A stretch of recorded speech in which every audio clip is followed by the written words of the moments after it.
Speaking before hundreds of prominent political and business personalities from all over the world, President Benigno Aquino III said that the Philippines is experiencing a dramatic turnaround in all sectors, including our education system.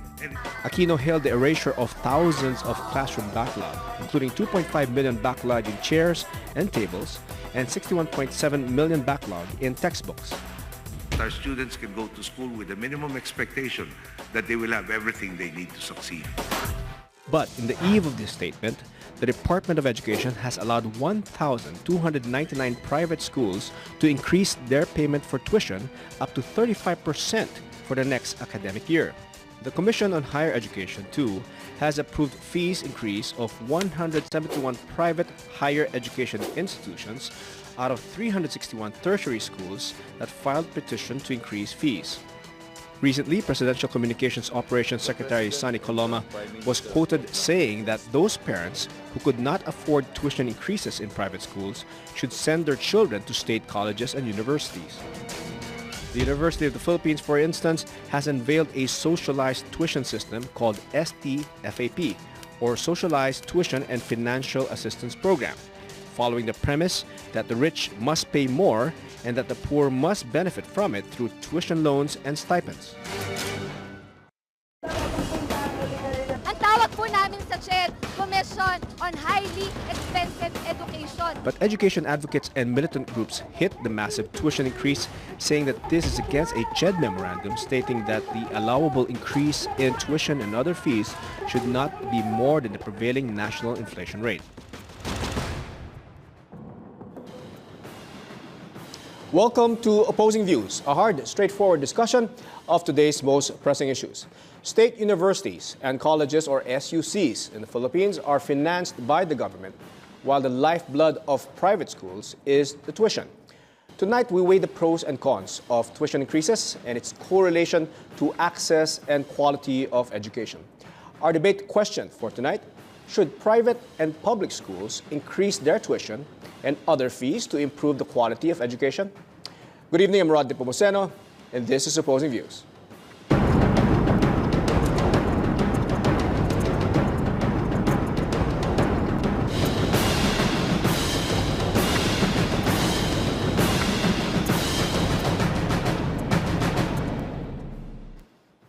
Joining us tonight in our discussion is Dr. Edwin Monares, former consultant of the Commission on Higher Education. Dr. Monares, good evening. Good evening, Rod. Yes, sir.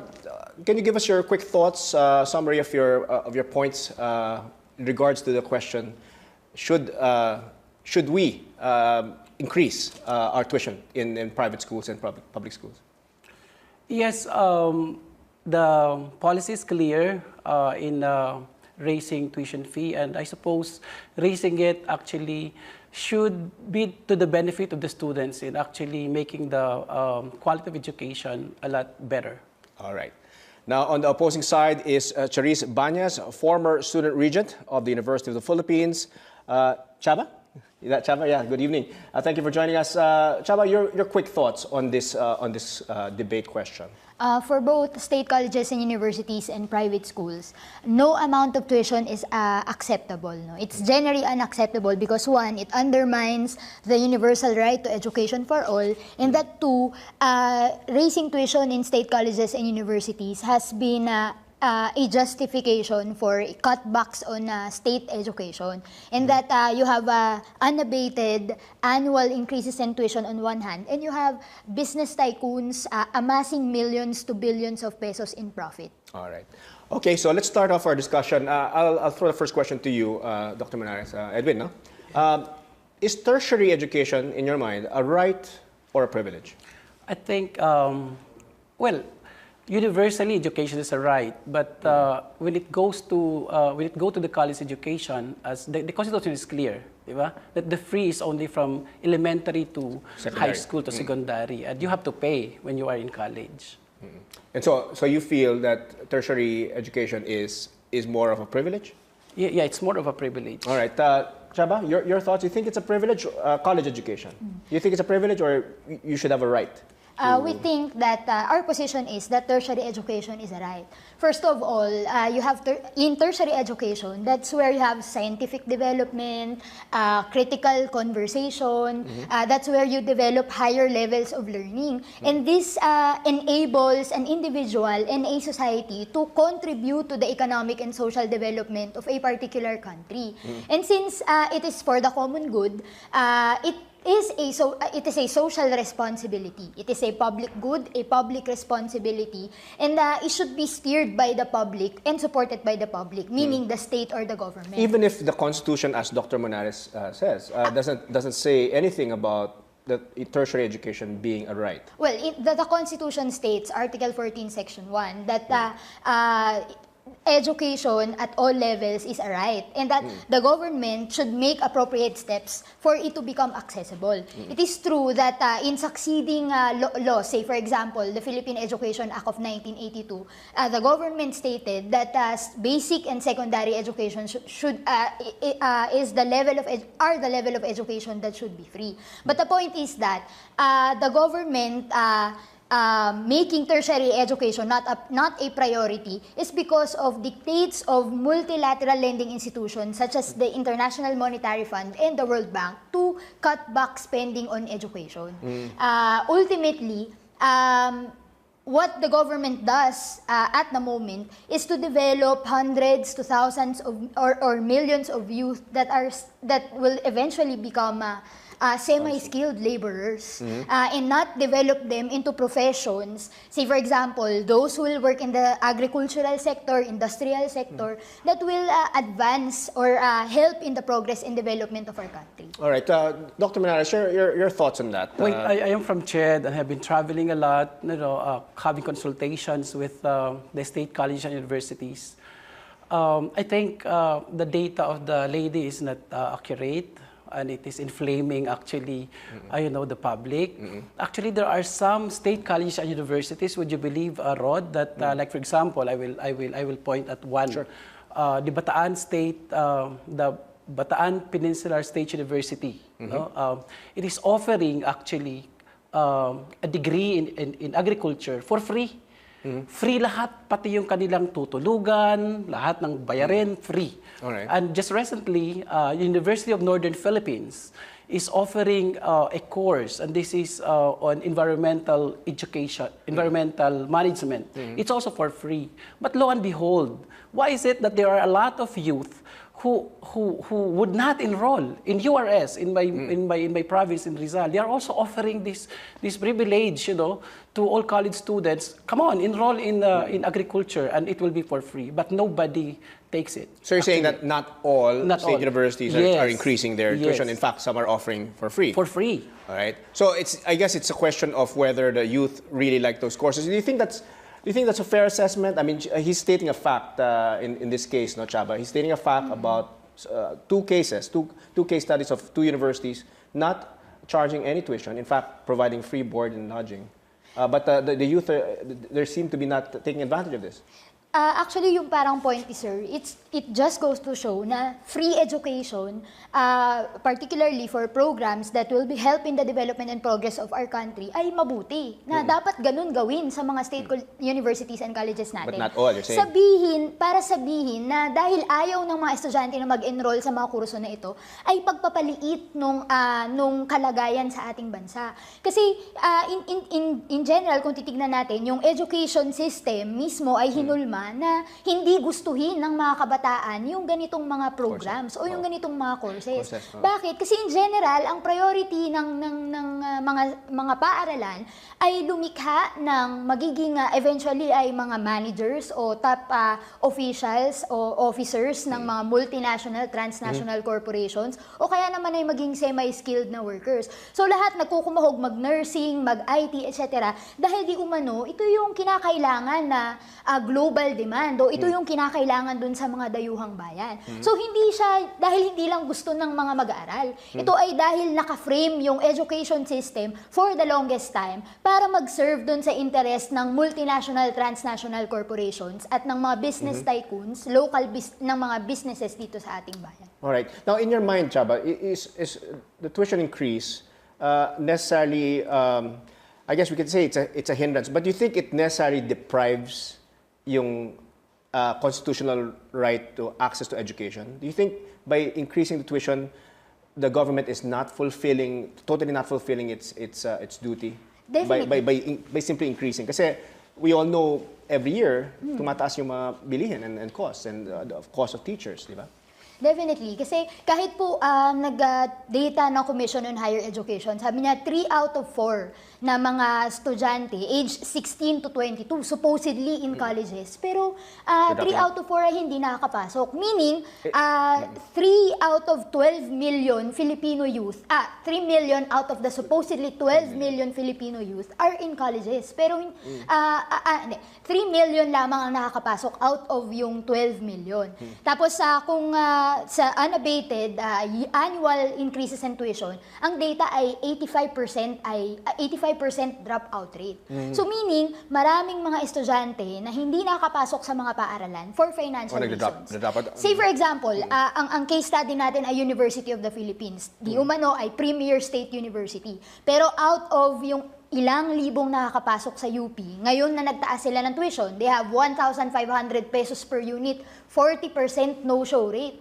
So that is 40% of UPCAT takers, the best and the brightest among the Filipino youth, na hindi tumutuloy sa mga paaralan na ito. Because of that increase. Oo, at dahil dun sa study ng isang study group na finormulate ng UP, ang primary reason ay financial. Alright, so Dr. Menares, I may agree that the reason is financial, but it's not all tuition.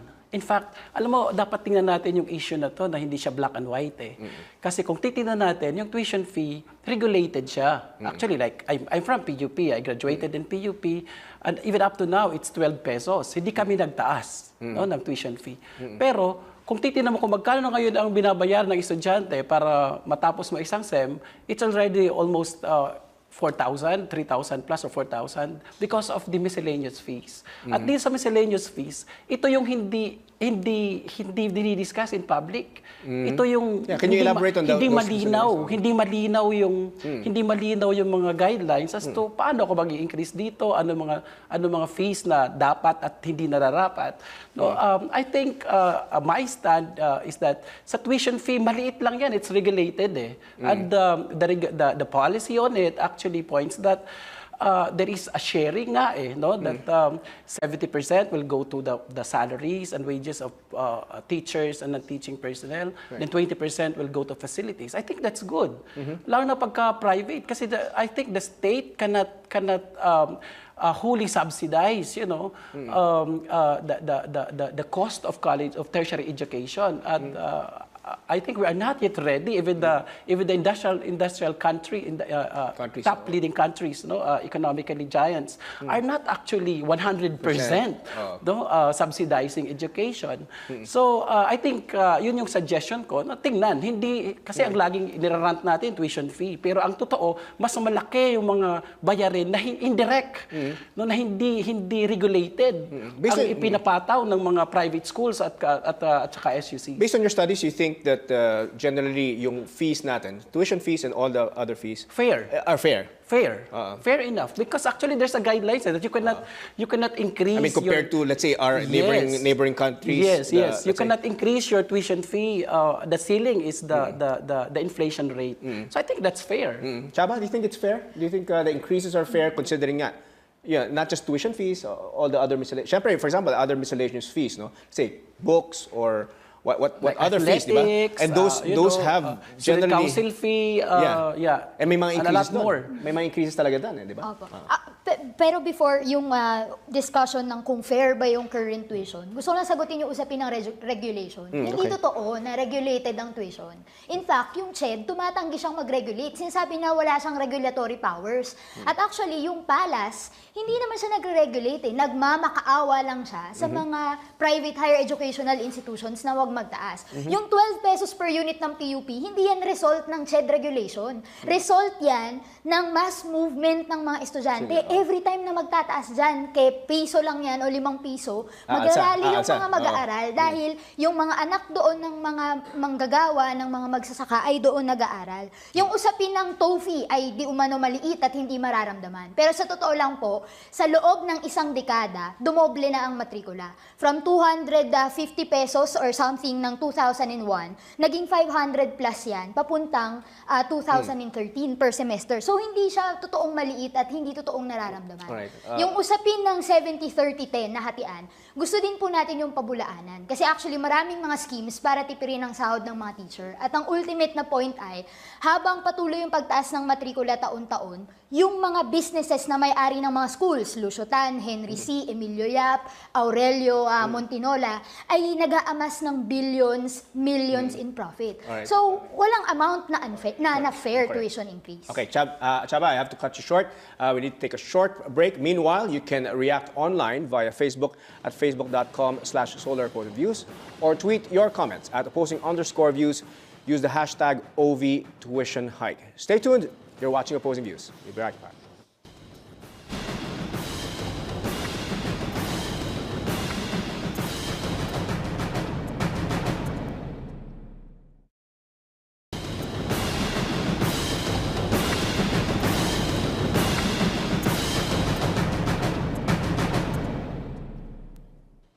Welcome back. You're still watching Opposing Views on the Solar News Channel. We have with us Dr. Edwin Monare, former CHED consultant and former UP student regent Charis Banyas. Our debate question for tonight: should private and public schools increase their tuition and other fees to improve the quality of education? So I'll go to the crux of our debate for tonight.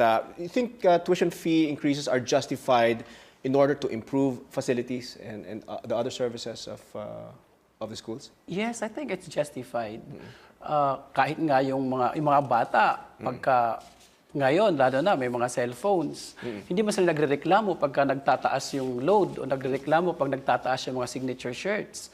So why not invest on education? I think if it's fairly laid and the policy actually is followed, then I think we have to really invest on education. This is I address this to the parents and the students, and they have to pay. Yeah, Chaba, yun nga, the point of Dr. Manares is that if you want something that's of quality, and I think you will agree that you won't stand for just plain education. You want quality education, and obviously when you have quality education, medyo may price na kapalit yun, di ba? Just like anything in life. So, what are your thoughts on that? Na kailangan mag-invest naman ng konti. I know that it's heavy, but yun nga, if there's enough budget for cell phones and what have you, why not quality education? Ang point ay, tama naman, dapat mag-invest yung sa education. Hindi yung magulang, kung hindi ang gobyerno. Kasi babalik tayo dun sa point ng, sino ba ang nagbe-benefit doon sa magandang quality ng education ng isang lipunan? Hindi ba't yung mismong lipunan din ito? At gayon na lamang yung dahilan ng bakit nagbabayad ng buwis yung mga mamamayan. At hindi ba dapat lamang bigyan ng accessible, if not free education, yung mga mamamayan? Kaya sinasabi natin, lalo for state colleges and universities, hindi fair na magtaas ka ng matrikula kasi yung tuition increases, sabi nga natin na dikta ng IMF World Bank, ginagawa itong dahilan para maging katanggap-tanggap yung pagbabawas ng pondo sa public education, yung pag-hands-off ng gobyerno sa public education. Lalong hindi katanggap-tanggap. At isang skandalo na nga yung patuloy na pagtaas ng matrikula sa mga private schools habang bilyon-bilyon din taon yung nire-rake in profits ng mga business tycoons na may-ari nito. No? Anong klaseng lipunan yung papayagan na milyong bilang ng kabataan niya hindi makapag-aral para sa tubo ng iilan? No? Kaya hindi na lang siya usapin ng para gumanda yung kalidad ng edukasyon. Halimbawa, sabihin natin na mataas ang kalidad ng edukasyon sa private schools dahil nagbabayad ng mataas na matrikula ang mga magulang, ang mga estudyante. Ibig sabihin ba na kaya hindi maganda yung kalidad ng edukasyon sa ilang mga public schools dahil mababa ang matrikula nila? Hindi. Kailangan i-address yung point ng hindi nagbibigay o napapaliit yung subsidy ng gobyerno sa mga paaralan. Charis, alam mo, I can accept that eh. But you know, kapag humawa ka na ng eskwela, and I've been a president, I've been an officer of a state college and university, yes, tama ka eh. No, what we have to, alam mo, ang level ng gobyerno, you don't single out the national government. No? When you say the government, there's a lot of agencies. Like for example, PUP. No? Like for example, other state universities, 101 of them, 111 of them. Ang gobyerno, yes, the national government may be failing because they are not actually giving what is the appropriate budget, and maybe they have their reasons. Now, if I am the president of a state college and university, and I want to give the best for my students, and I have only this, like for example, PUP, we have 60,000 students, and we are only given almost 500 million. So per capita, you just compute, no, how much, and then because it's sensitive, we'll peg at 12 pesos. Now, what will happen now? Ang tinitingnan natin dito, Charis, hindi lang yun mga teachers. Tinitingnan natin ang estudyante. Tinitingnan natin yung teacher, paano sila magkakaroon ng sweldo na sapat. Yung ating mga facilities na zero na ang ginawa ng gobyerno. So what I'm trying to say is that hindi lang ito usapin na pag ang tuition fee increase, national government, no, yes, the national government is failing, but if I am the president of my SUC, of course, that's my mandate to provide quality education. Thus, ano ang gagawin ko kung hindi ako binigyan ng budget? I will raise the tuition fee because that is within the power, no, as authorized by the board. You have to stick to your mandate of providing quality education. Yes. And the only way to do that, if the national government is not providing the institution will have to provide that, and we have, and the stakeholders have to pay. I mean, the students have to pay. Chaba, do you think, in your mind, are the stakeholders, kayo mga students, you think you're properly consulted by the government and even by the school whenever there's a proposal for tuition increase? Do you think there's enough consultation with you and maybe your parents, or kulang? Actually, yung usapin ng consultation, hindi nga gaanong, kumbaga parang napakalaki ng usapin yan eh. Kasi ultimately, yung mga nangyayaring consultation, say for example, ng CHED, no? At ng mga private schools, kasi requirement siya for tuition. Sa totoo, moro-moro at mga bogus na consultation lang naman. You think so? Walang voice yung mga estudyante sa mga konsultasyon na ito. O kaya naman ay magko-consultation, hindi ipapaalam dun sa student body, ilang mga estudyante lamang ang makakapunta. Inililihim yung mga consultation na ito. Pero hindi yun ang point. Ibig sabihin ba ng may consultation, katanggap-tanggap na yung pagtaas ng matrikula? Hindi. Pero dun sa parang binabanggit ni Sir, tama yun eh. Nakikita natin yung efforts ng administration, ng mga guro at iba pang mga stakeholders. Pero hindi nito sinasagot yung fundamental na usapin, na problema. Bakit binabawasan ng gobyerno ang pondo sa pampublikong edukasyon? No, at sabihin natin na meron silang dahilan, meron naman talaga. Dahil 33.3% ng national budget ay nakalaan agad for debt servicing. Again, dun sa may mga utang tayo, IMF World Bank. No? Ang point ay, nagtataas ng matrikula para sa profit ng mga institutions na ito, ng mga businesses. Kaya ang posisyon natin hanggang sa kahuli-hulihan, walang makatarungang pagtataas ng tuition. Halimbawa, yung pagpapashoulder sa mga estudyante ng gasto sa edukasyon, hindi nila responsibilidad yun. Babalik tayo dun sa responsibilidad ng gobyerno na pag-aralin yung kanyang mga mamamayan at all levels. Lalo na dun sa level ng education na mag-aambag dun sa pag-unlad ng bayan. Pero Clarice, tingnan natin, let's talk quantitatively. Magkano ba ang tuition fee sa State U? Pinakamababa ang PUP, 12 pesos. So, in a sense, kung tuition fee lang talaga babayaran mo, you will graduate. Ako, graduate ako, 285 lang binabayaran ko hanggang 40 year per SEM. Now, on other schools, I have been in CHED, ang average ay nasa 150 per unit. So, if you have to have 20 units, 150, that's almost 3,000. No? Tama ba? 3,000. Yes. So, ano ba ang 3,000 sa ating panahon? No? Kung tadagdagan mo pa yan, sabihin mo 5,000, ano ba ang 5,000 sa ating panahon for the education of my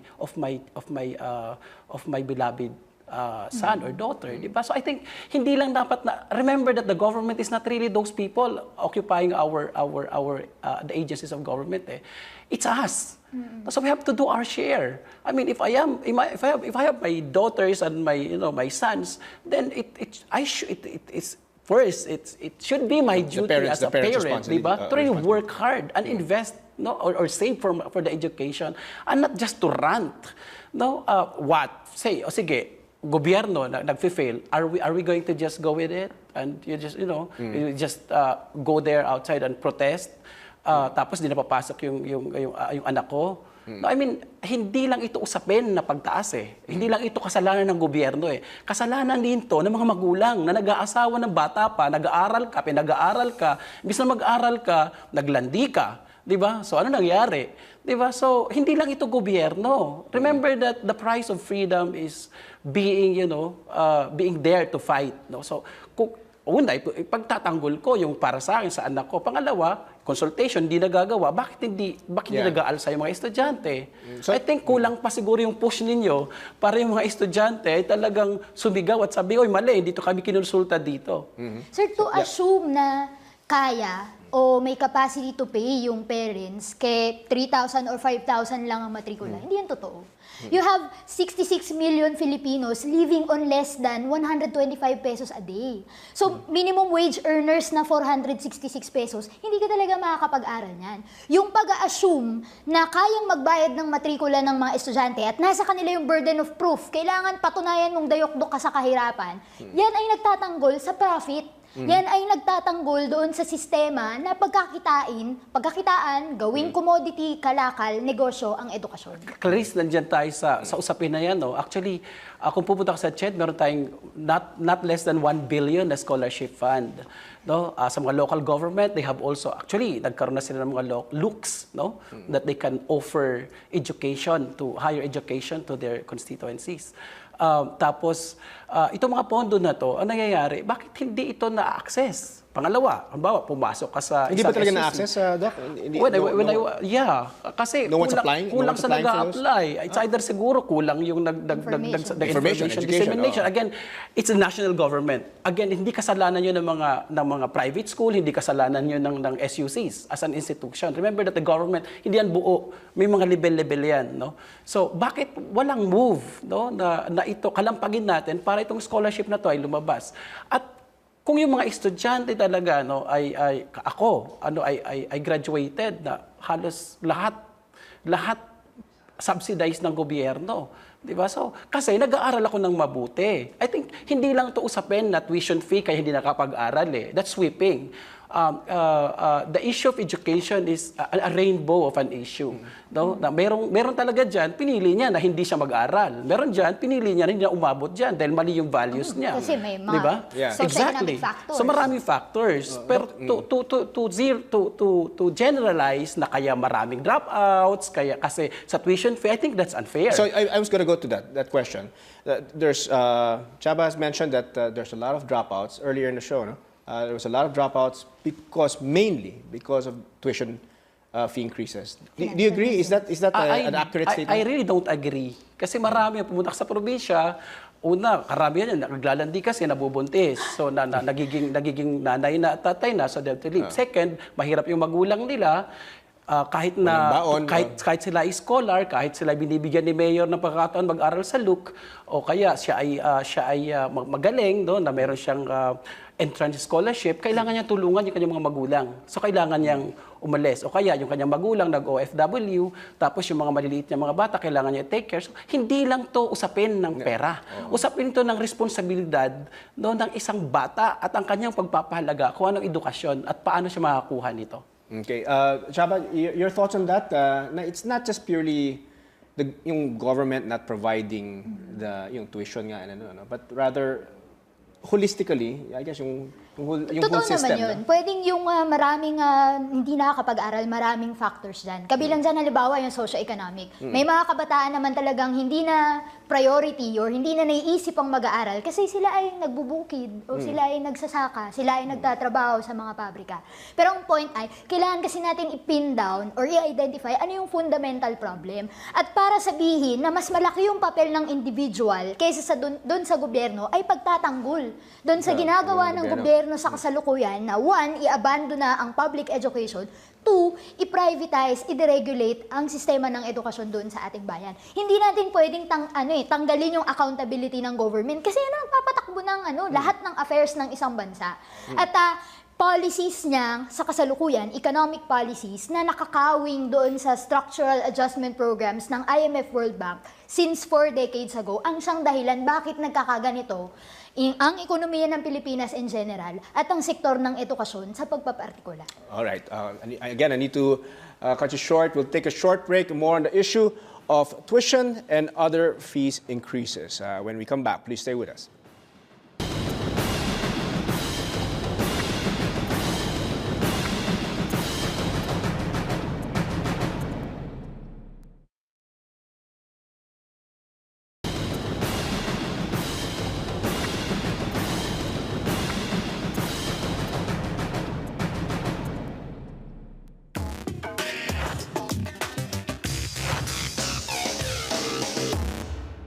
Para sa akin po hindi kasi bakit po noon nakapagturo naman ng maayos yung mga guro kahit na hindi naman ganun kataas yung tuition noon. Pag mas mataas po yung tuition, mas mabibigyan pansin po yung mga facilities sa school.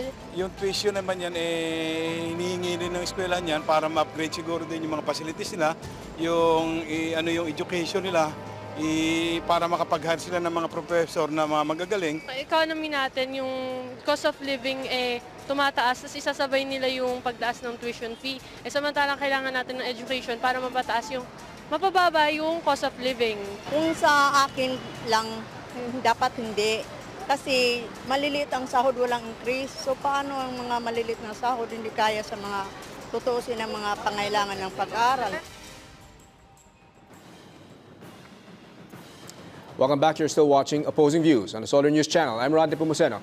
Still with us, Dr. Edwin Monare, former CHED consultant, and former UP student regent Charis Banyas. And our question, should private and public schools increase their tuition and other fees to improve the quality of education? Now, Dr. Monare, Edwin, recently Secretary Coloma made some statements. Now, do you agree with Secretary Coloma's statement recently that parents who can't afford private schools may want to consider enrolling their children to public schools? Tumpak po yun. Kasi kung hindi mo naman kaya magbayad, bakit magpa-private? Ang dai-dai ng mga state universities na open dyan. In fact, again, when I was a CHED, dito lang naman sa NCR, sobrang dami ng mga nag-aaral na halos hindi na makapasok sa SUC. Pero dun sa ibang mga SUCs, no, sa mga probinsya, because we have this policy that one province should have one SUC, actually kulang sila sa enrollment. No, they have the facilities, they have their teachers, no enrollment. They have their budget, no enrollment. It's all because, again, it's not the tuition fee that actually increase that actually hinders them pursuing their college. Again, it's a value. No, na ayaw nila doon sa probinsya, gusto nila dito. Mayroon mang eskwelahan doon na hindi na sila kailangan pang mamasahe, andyan na lang. Gusto nila dito mag-aral sa Maynila. Hindi naman kaya ng magulang, masyadong sosyal, masyadong gustong itaas yung kanyang social status sa kanyang komunidad, pag-aaralin sa private. So kung hindi mo kaya, sabi nga sa kasabihan sa Pilipino, kung hindi mo kaya, kung maiksi ang kumot, matuto kang mamaluktot. Okay. Chaba, do you agree with that statement of Secretary Coloma? Kumbaga parang kasuklam-suklam na yung statement ng gobyernong ito. Kasi pag you read between the lines or underneath that statement, ang sinasabi lang ng gobyerno, kung mahirap ka, tanggapin mo yun. No? And therefore, kung hindi mo kaya magpaaral sa mga pribadong paaralan, tanggapin mo yun. Ito yung pagja-justify ng gobyerno na tanggapin ng mamamayan yung kanyang kahirapan. Na hindi dahil sila tamad or kung ano man, no? Pero kaya naghihirap yung mamamayang Pilipino, kaya nahihirapan magpaaral sa mga paaralan, ay dahil ito ay negosyo. No, nahihirapan magpaaral habang yung iilan ay kumikita ng bilyon-bilyon, milyon-milyon. No, ito yung pagpapatanggap sa atin ng gobyerno na okay lang na pinagsasamantalahan yung mga mamamayan, okay lang na hindi makapag-aral yung kanilang anak, okay lang na yung isang student ng University of the Philippines Manila ay sukdo lang mag-suicide dahil lang hindi makapagbayad ng matrikula. Na okay lang mag-engage yung mga kabataan sa prostitution, ibenta yung kanilang sariling laman, mag-engage sa anti-social activities para sila ay mag-aral. Isa itong statement ng gobyerno na malinaw na hindi nagtatanggol at nagpa-prioritize sa interest ng kanyang mamamayan. At ang priority at dinedefend nito ay profit ng big businesses. Now, yung mga sinasabi nila, the government does provide mga programs, tuition loans, scholarships as mentioned by Dr. Manares, and of course, stipends. No? Tingin mo hindi effective to sa mga addressing the insufficient funds to study? Kasi may mga programs na ganun, di ba? Say for example, student loans at scholarships. Again, sinasabi natin na ang assumption yan, kayang magbayad ng karamihan at iilan lang yung nangangailangan yan. Pero halimbawa sa usapin ng student loans o yung mga study now, pay later, hindi naman yan assistance eh. Ang dinedevelop dyan na relationship ay debtor at creditor. O debtor-creditor relationship. No? Sa usapin halimbawa ng socialized tuition and financial assistance or STS, kasi nasa roadmap for public higher education reform ng government ni Aquino yan, na by 2016, kinakailangan 50% ng top 22 state colleges and universities ay mag-subsidize na ng kanyang sarili or independent na from government. Ang gusto nila, increase ng tuition pero may STFAP, may STS para marami pa rin makapag-aral. Correct. Pero sa aral po ng UP, 1989, in-implement yung STS. No? Before that, yung implementation ng scheme na yan, 43% ng estudyante ng UP ay non-paying. Pero 2013, nung pagkatapos yan i-implementa, ang non-paying students ay 7% na lamang. Yung sinasabi na libre ang tuition, tapos merong stipend, merong allowance, bumaba patungong 7%. So, hindi totoo na yung mga schemes na yun ay para makapag-aral yung mga estudyante. In fact, lumiit nga yung bilang ng may libreng matrikula. Anong ginawa nito sa UP? Yung tuition increase, kaakibat ng STFAP at STS na sinasabi na ito yung scheme para kahit nagtaas ng matrikula, kaya pa rin mag-aral ng iilan. Nag-generate yan ng 1.2 billion na kita ng UP annually. So, lumiit yung bilang ng may libreng edukasyon sa Universidad ng Pilipinas, pero lumaki yung kinikita ng paaralan. Now, again, Clarice, no? Ito yung hindi nakikita eh. Ang ating example kasi NCR eh. Pero try to go. Pumunta tayo dun sa kanayunan.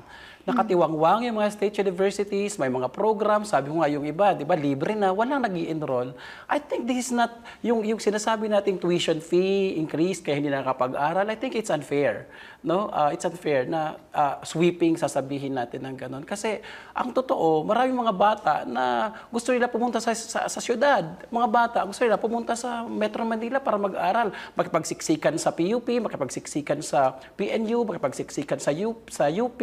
No? Na meron namang actually sa probinsya nila. I think hindi lang ito, yung sasabi mo, dikta ng IMF, I think it's more a dictate of a bad value from their parents. Na pag sila naging parents, ganun uli ang mangyayari. I think hindi ito pagsisisi o hindi ito pagtuturo. Di ba? Sabi ko nga, we are actually the government. So kung isa kang estudyante ngayon, nahirapan ka, nakagraduate ka, dapat wala ka ng anak na hindi na makakapag-aral pa. Dahil alam mo na kung paano umahon sa kahirapan. Kasi if I compare this to healthcare, for example, no? If I compare it to, let's say, yung PhilHealth program natin, government does provide a little bit of subsidy. PhilHealth, let's face it, yung nakuha nating reimbursement or coverage ng PhilHealth is very minimal, di ba? But if you go to a public hospital, for example, most of it covered na. Pero kung private hospital ka, hindi maliit lang, katiting lang yung na-cover na ano, no? Do you think that this is the situation when it comes to health could be analogous in our Actually, merong situation? pinakamalapit, sir, yung 4Ps. Yung 4Ps talaga is to address yung dropout sa elementary at addressing the right to education. No, yung 4Ps na binigay para sa mabigyan ng pera yung pamilya, sobrang hirap para at least kasi sinabi ng isang research, maraming nag-dropout sa elementary kasi gutom. So binigyan sila ng 4Ps. Again, kasalanan ba ng gobyerno? Ang kasalanan nga yung mga magulang. Pag hindi pa nakukubra yung 4Ps, ipinangungutang na gin. Yung mga magulang na pinangungutang na sinusugal yung 4Ps na pera, no. You go to the provinces and you will see that. No, pinangungutang na, biglang magkakaroon ng party, pagkatapos makubra, ang haba-haba ng pila. So again, yung mga bata na mahihirap, wala na naman, yung gobyerno na naman, yung programa niya, maganda yung latag, pero yung mga magulang, because of wrong values, yun na naman. Okay, I'm going to address this to both of you, because I think both of you agree that the government has its shortcomings when it comes to education. I think we can agree with that, no? But in your mind, and I'll ask you also, Chaba, in your mind, Doc, you think there is at least a basic structure that the government has provided to at least give anyone in the streets a fighting chance for a good education? Yes. You think there's the structure is enough? Yes, the structure, the policies are there, but when it comes to the people who will be manning the structure, who will be manning the position and doing the political will as provided for in the policies, questionable yan. Pangalawa, yung mga recipient, no, na ang iniisip, imbis na makinabang sila doon sa bigay ng gobyerno, ay squander din at dayain din yung kanilang makukuha sa gobyerno. I think hindi lang ito sa gobyernong kasalanan eh. No, kasalanan to ng beneficiary din na hindi naiintindihan kung ano yung programa at kasalanan ito ng mga tao. And remember that ang kalaban natin dito naman hindi yung institution na gobyerno, kundi yung mga taong nasa gobyerno. Correct. At these people are in passing. They will soon retire. Our president will be elected again in 6 years, but the government will still be there. The policies will still be there. Taking off from that, Chaba, you think that the laws are sufficient? Taking off from what you said, you think the laws are sufficient to provide the structure for students like yourself and for all other students? No? Do you think the laws and the structures are sufficient for if they were properly implemented? Do you think enough yun for all the students to have good education, or do you think yun nga, kasalanan lang talaga ng tao? You think the system and the laws are there, or kasalanan lang ng mga tao? Ang tingin natin na students or Filipino youth have to fight tooth and nail para sila ay makapag-aral. Yung sinasabing merong ginagawa yung gobyerno para magkaroon ng fighting chance yung mga kabataang Pilipino mag-aral, hindi ganoon. Kasi kesyo si Aquino yan o iba pang mga presidente na nasa pwesto, same yung economic policy ng gobyerno eh. Very subservient dun sa interest ng monopoly capitalist, particularly yung US na nagkokontrol ng IMF World Bank. So hindi nagpro-provide yung gobyerno ng struktura para makapag-aral yung mga mamamayan. In fact, instrument pa yung gobyerno para mag-amas ng profit yung mga local elite, mga big businessmen dito sa ating bayan. At ultimately, ma-prioritize ang debt servicing para gumanansya yung IMF World Bank. Yeah, I'll cut you short there, Chaba. She made the point that most of the owners of private schools, yan, sila, na-mention mo nga, no? Sila Henry C., no? These people are, well, what we call billionaires, no? They own universities. Do you think they're not providing enough scholarships, for example, at least opportunities for I guess, poorer kids, no, to have at least a fighting chance, so to speak, in their educational institutions? Well, they are businessmen and they think in numbers, di ba? Quantitative mag-isip yan, and they will just follow policies. So if the policy says kailangan pag-increase ka, not beyond this, and then ang tingin nila kung ang sweldo 10,000, gustong dagdagan ng 15, covered naman ng 70%, why not? Diba? Because that will redound again to the interest of the students. Kasi sino ba ang ayaw na teacher at hindi ka motivate kung mag-i-increase ka? Pero ang tanong doon, na-i-implement ba?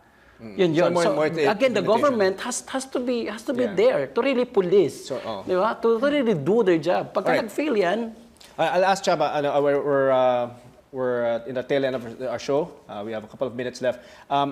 If state universities and colleges do not increase tuition, is there an alternative for their needed funding, knowing that the government is cashed up, or at least they're saying wala silang pondo, di ba? And then the universities and the colleges need to roll out yung education. Hindi naman pwede mag-stop sila, di ba? So what are the alternatives for their need in funding? Kasi nangangailangan nga to pay good teachers, good facilities, di ba? Laboratories, di ba? So ano yung other alternative? Para sa amin, wala nang iba pang alternative kung hindi government subsidy. Fight for free education until our last breath yan ang pagsisigawan ng mga kabataang Pilipino. Libreng edukasyon at laban dun sa tubo ng iilan. No, government yung merong responsibility na pag-aralin yung kanyang mamamayan. At marami mang mga factors, kailangan i-pinpoint na yun yung fundamental na usapin at yun yung kailangan sagutin. So walang ibang alternative kung hindi government subsidy. Sukdulan na tayo ay mag-break away from IMF World Bank at kanilang mga dikta para maging libreng edukasyon. Sukdulan na ipamahagi ang agricultural land sa mga magsasaka, mag-develop ng basic industries para magkaroon ng self-sustaining economy. Yan lang ang tanging solusyon. Alright, I'll cut you short there. Sorry, Doc, we need to take a short break. Don't go away. When we come back, the results of our online poll on the issue, and of course, final words of our guests. Please stay tuned. You're watching Opposing Views.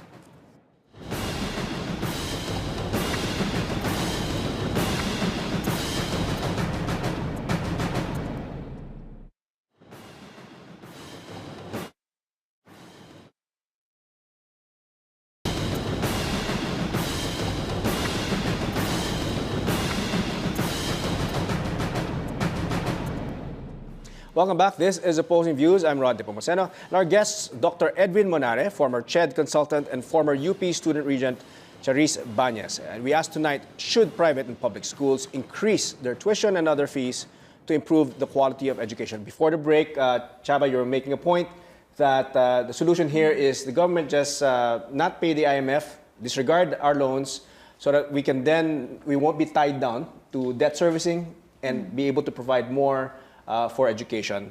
Doc Monares, I want to give you Ang sinasabi ni Clarice kanina, subsidy, more subsidy. Actually, enough na yung subsidy. Ano pa ba yung budget na binibigay sa SUC? Ano pa yung mga voucher system sa scholarship na binibigay ng gobyerno sa mga private?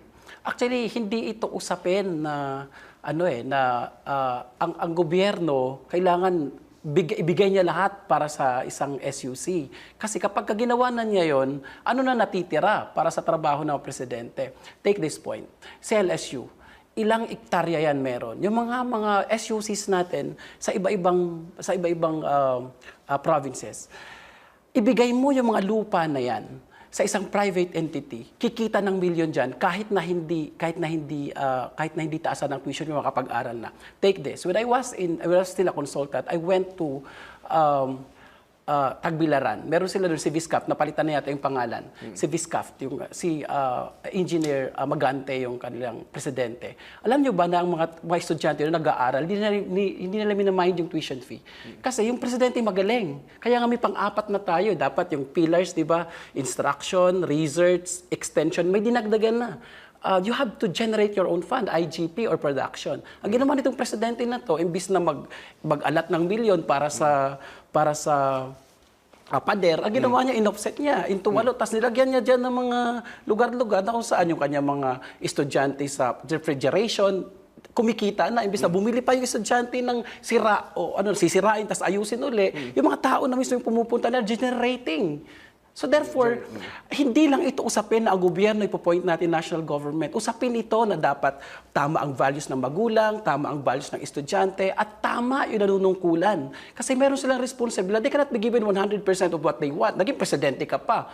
That's why there is that point where you have to really be enterprising yung production. Yeah. Maraming mga eskwelahan na gano'n na ang mga estudyante hindi na nagbabayad, sila pa kumikita. Ang position mo ba, Chaba, is that 100% subsidy of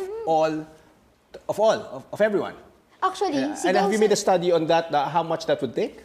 Actually, although wala tayong exact figures, no, pero sa buong bansa, sa iba't ibang mga bansa, sa iba't ibang rehiyon ng mundo, yan ang sinisigaw, free education. Chile, for example, yung mga estudyante, dumating sa point na inoccupy nila yung paaralan nila, calling for free education.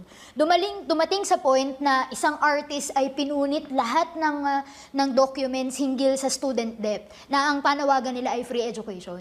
Yung edukasyon na fully sinasubsidize ng gobyerno, doon lamang natin matitiyak yung genuine academic freedom. Doon lang natin matitiyak na ang edukasyon sa bansa ay magsisilbi para sa pag-unlad nito at hindi ng dayuhan at corporate na interest. Pero Clarice, kaya humihingi tayo ng full subsidy, free education. Clarice, I'll take that. Can you cite a specific country that gives 100% free education at tertiary level? Siyempre, sa current situation. Because how would you do that? I mean, let us be realistic. Let us not push our government to the limits. Diba? Kasi kung ipupush mo rin, paano na lang yung health services? Paano lang yung social services? Yung iba pang mga... Remember that the government is not just operating for education.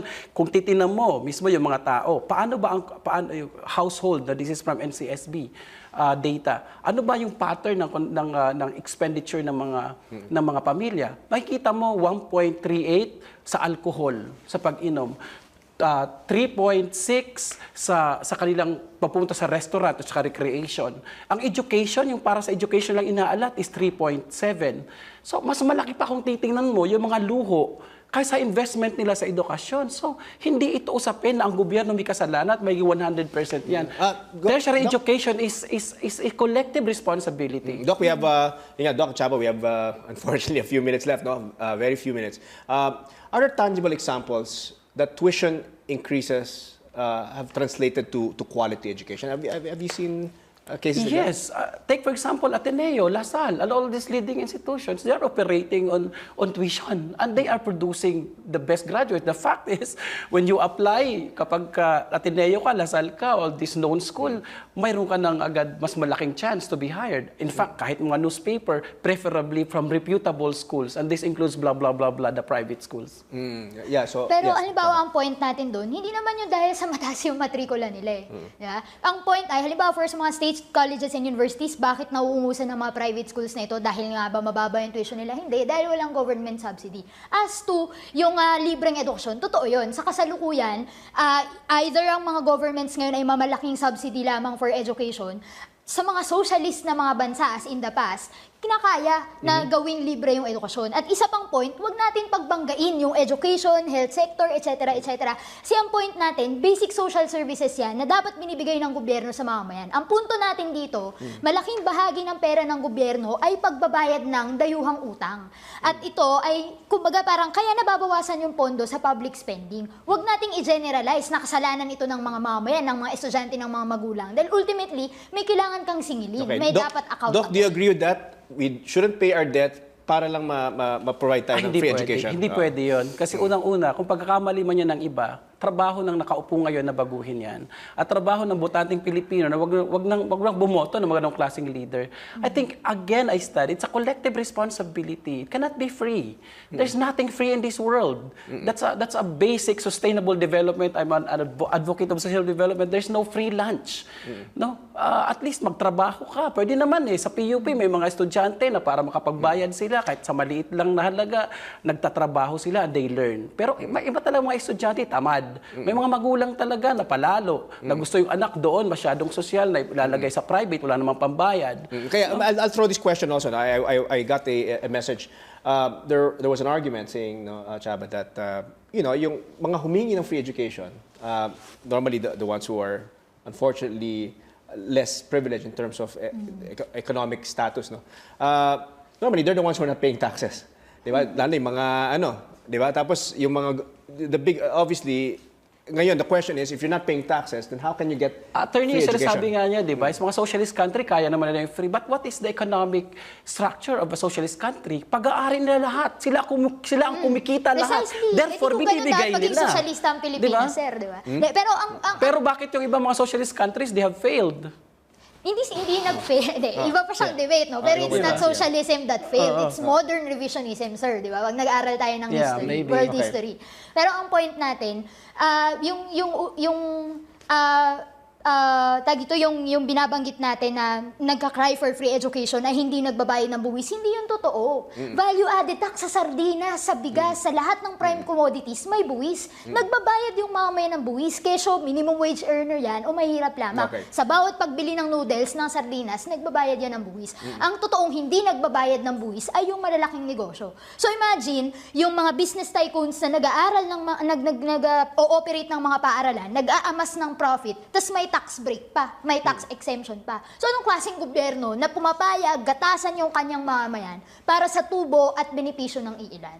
So tingin natin, skandalo yan, isa yung immoralidad, no? At hindi dapat payagan ng mga kabataan na meron kang isang gobyerno na ganyan. You think the government should tax all of these billionaire school owners, tax them and then just distribute that tax them further and then distribute the tax for free education? Ganun ba yung ano? Ang sinasabi natin, ultimately, hindi yan gagawin ng gobyerno Kasi sabi nga natin, part ng monopoly capitalist or imperialist framework ng IMF World Bank, bawasan ng spending on basic social services, kahit yung usapin ng buwis, pagdadagdag ng buwis sa mamamayan, pero pagbabawas ng buwis sa mga korporasyon. So hindi niya gagawin yan. Kahit pa sabihin natin na ganyan yung gawin ng gobyerno, hindi niya gagawin yan. Pero ang position mo is dapat there will be more allotment for education, right? There more so you'll deduct yung things like for health services and all that, marireduce yun, but prioritize education. Is that what you say? Okay. Doc? Well, in as much as agree din si Clarice na talagang kulang, no? 2.7% lang ng GDP. So all the more na justified na mag-increase ka ng tuition fee sa State U. Because if I am the president, I really have to roll down my education, my services. I cannot just be, I cannot just stop because the national government failed to give me. And that's one good thing in the Filipino. And we have really actually to, that's actually noble on the part of the student, of the presidents of State U's. Doc, sorry to cut you off. Unfortunately, I have to cut off this discussion. I actually enjoyed it. I learned a lot, but unfortunately, that's all the time that we have. But final words. Doc, I'll start with you. Your final words and parting words to our televiewers. Well, education is a right and a privilege. Education has a price. If you want quality education, work for it, have the proper value, and you have to pay for it. All right. Thank you very much, Doc. Chaba, your final message to our televiewers. Ano yung gusto mong masabi sa ating televiewers? Sabi po natin hanggang sa huli naninindigan tayo na education is a universal human right.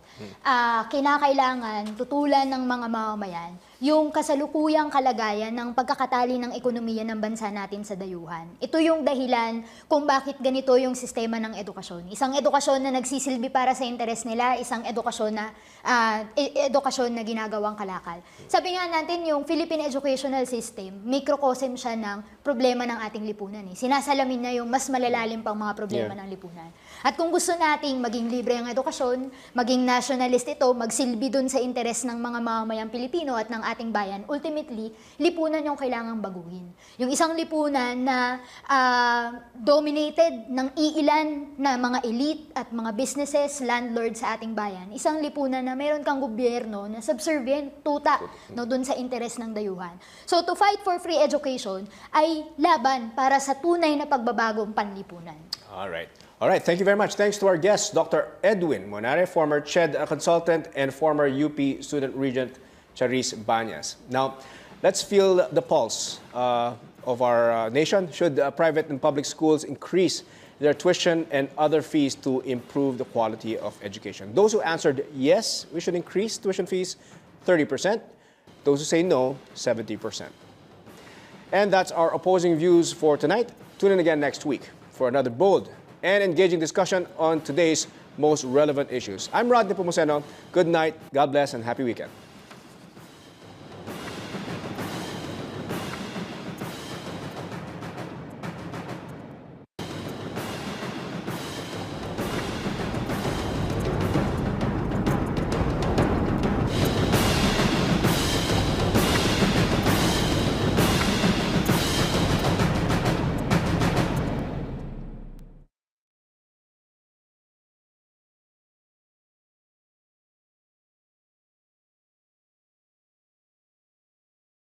Youth that will eventually become semi-skilled laborers and not develop them into professions. Say, for example, those who will work in the agricultural sector, industrial sector, that will advance or help in the progress and development of our country. All right, Dr. Manara, share your thoughts on that. Well, I am from CHED and have been traveling a lot, having consultations with the state colleges and universities. I think the data of the lady is not accurate, and it is inflaming actually, the public. Actually, there are some state colleges and universities. Would you believe, Rod, that like for example, I will point at one. Sure. The Bataan State, the Bataan Peninsular State University. It is offering actually a degree in agriculture for free. Free lahat, pati yung kanilang tutulugan, lahat ng bayarin, free. Alright. And just recently, University of Northern Philippines is offering a course, and this is on environmental education, environmental management. It's also for free. But lo and behold, why is it that there are a lot of youth who would not enroll in URS in my province in Rizal? They are also offering this privilege, to all college students. Come on, enroll in agriculture, and it will be for free. But nobody takes it. So you're saying that not all state universities are increasing their tuition. In fact, some are offering for free. For free. All right. So I guess it's a question of whether the youth really like those courses. Do you think that's a fair assessment? I mean, he's stating a fact in this case, no, Chaba? He's stating a fact about two case studies of two universities not charging any tuition, in fact, providing free board and lodging. But the youth, they seem to be not taking advantage of this. Actually, yung parang point is, sir, it just goes to show na free education, particularly for programs that will be help in the development and progress of our country, ay mabuti. Na dapat ganun gawin sa mga state universities and colleges natin. But not all, you're saying. Para sabihin na dahil ayaw ng mga estudyante na mag-enroll sa mga kurso na ito. First question to you, Dr. Manares. Edwin, no? Is tertiary education, in your mind, a right or a privilege?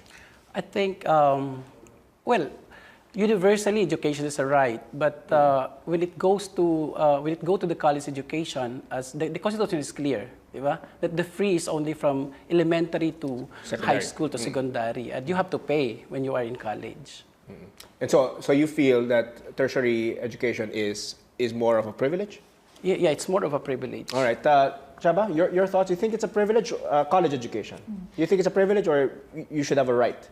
We think that our position is that tertiary education is a right. First of all, you have in tertiary education, that's where you have scientific development, critical conversation, that's where you develop higher levels of learning. And this enables an individual and a society to contribute to the economic and social development of a particular country.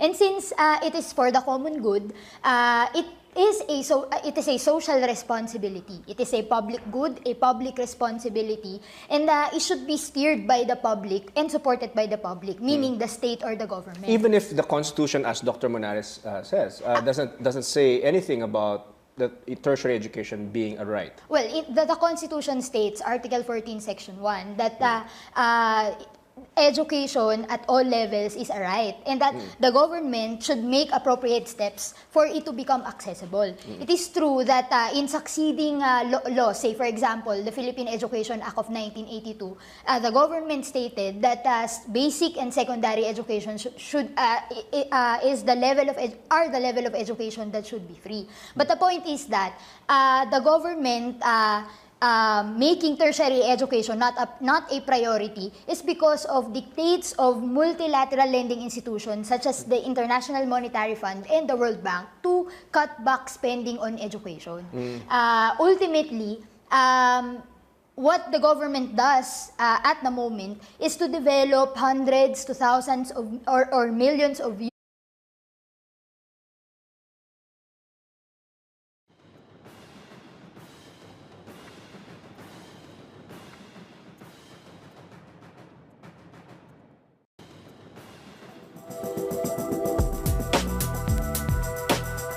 Speaking before hundreds of prominent political and business personalities from all over the world, President Benigno Aquino III said that the Philippines is experiencing a dramatic turnaround in all sectors, including our education system.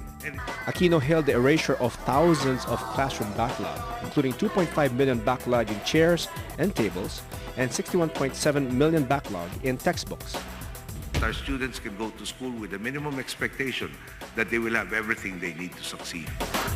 But in the eve of this statement, the Department of Education has allowed 1,299 private schools to increase their payment for tuition up to 35% for the next academic year. The Commission on Higher Education, too, has approved fees increase of 171 private higher education institutions out of 361 tertiary schools that filed petition to increase fees. Recently, Presidential Communications Operations Secretary Sonny Coloma was quoted saying that those parents who could not afford tuition increases in private schools should send their children to state colleges and universities. The University of the Philippines, for instance, has unveiled a socialized tuition system called STFAP, or Socialized Tuition and Financial Assistance Program, following the premise that the rich must pay more and that the poor must benefit from it through tuition loans and stipends. Ang tawag po namin sa CHED, Commission on Highly Expensive Education. But education advocates and militant groups hit the massive tuition increase, saying that this is against a CHED memorandum stating that the allowable increase in tuition and other fees should not be more than the prevailing national inflation rate. Welcome to Opposing Views, a hard, straightforward discussion of today's most pressing issues. Ay pagpapaliit nung kalagayan sa ating bansa. Kasi in general, kung titignan natin, yung education system mismo ay hinulma na hindi gustuhin ng mga kabataan yung ganitong mga programs o yung ganitong mga courses. Bakit? Kasi in general, ang priority ng mga paaralan ay lumikha ng magiging eventually ay mga managers o top officials o officers ng mga multinational, transnational corporations o kaya naman ay maging semi-skilled na workers. So lahat nagkukumahog mag-nursing, mag-IT, etc. Dahil di umano, ito yung kinakailangan na global demand o ito yung kinakailangan dun sa mga dayuhang bayan. So hindi siya dahil hindi lang gusto ng mga mag-aaral. Ito ay dahil naka-frame yung education system for the longest time para mag-serve dun sa interest ng multinational, transnational corporations at ng mga business tycoons, ng mga businesses dito sa ating bayan. All right. Now, in your mind, Chaba, is the tuition increase necessarily, I guess we could say it's a hindrance, but do you think it necessarily deprives yung constitutional right to access to education? Do you think by increasing the tuition, the government is totally not fulfilling its duty? Definitely. By simply increasing? Kasi we all know every year, tumataas yung mga bilihin and costs and the cost of teachers, di ba? Definitely. Kasi kahit po nag-data ng Commission on Higher Education, sabi niya 3 out of 4 na mga estudyante, age 16 to 22, supposedly in colleges. Pero 3 out of 4 ay hindi nakakapasok. Meaning, 3 out of 12 million Filipino youth, 3 million out of the supposedly 12 million Filipino youth are in colleges. Pero 3 million lamang ang nakakapasok out of yung 12 million. Tapos kung sa unabated annual increases in tuition, ang data ay 85% dropout rate. So meaning, maraming mga estudyante na hindi nakapasok sa mga paaralan for financial reasons. Say for example, ang case study natin ay University of the Philippines. State universities and colleges or SUCs in the Philippines are financed by the government, while the lifeblood of private schools is the tuition. Tonight, we weigh the pros and cons of tuition increases and its correlation to access and quality of education. Our debate question for tonight: should private and public schools increase their tuition and other fees to improve the quality of education? Good evening, I'm Nepomuceno, and this is Opposing Views.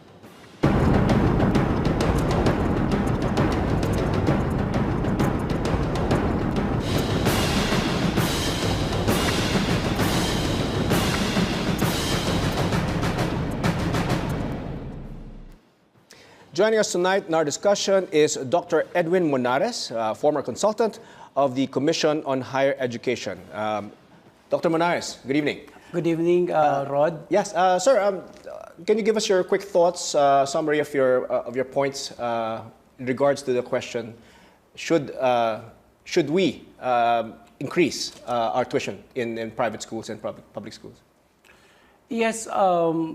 The policy is clear in raising tuition fee, and I suppose raising it actually should be to the benefit of the students in actually making the quality of education a lot better.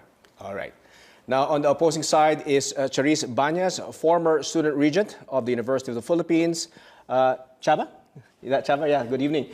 Thank you for joining us. Chaba, your quick thoughts on this debate question. For both state colleges and universities and private schools, no amount of tuition is acceptable. No? It's generally unacceptable because one, it undermines the universal right to education for all, and that two, raising tuition in state colleges and universities has been a justification for cutbacks on state education, and that you have unabated annual increases in tuition on one hand, and you have business tycoons amassing millions to billions of pesos in profit. All right. Okay, so let's start off our discussion. I'll throw